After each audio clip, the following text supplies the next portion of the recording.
పేరు పెట్టి పిలిచినప్పుడు ఆ పేరు ఎవరిదో వారు తిరుగుతాడు.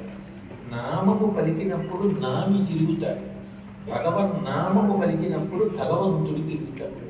అంటే భగవంతుడి యొక్క అనుగ్రహం పొందడానికి, భగవంతుడు మన వైపు చూసేటట్టు చేసుకోవడానికి చాలా తేలిక మార్గం ఏంటి అంటే భగవంతుడి యొక్క నామ ఉచ్చారణ. ఆయన యొక్క నామములు పలకడం అలవాటైందనుకోండి, అది మనని సర్వకాలముల ఎందు కాపాడుతుంది. అటువంటి భగవన్నామోచ్చరణం చెయ్యడానికి ఏ నిబంధనని కూడా కలియుగంలో విధించలేదు. నువ్వు ఏ స్థితిలో ఉన్నా భగవన్నామమును పలకవచ్చు. భగవన్నామమును పలుకుతున్న కారణం చేత లోపల ఉన్నటువంటి పాప రాశి ధ్వంసం అవుతుంటుంది, కాలుతుంటుంది. ఒక్కొక్క దానికి ఒక్కొక్క లక్షణం ఉంటుంది. భగవన్నామమునకున్న లక్షణం ఏమిటి అంటే అది పాపమును దహిస్తుంది.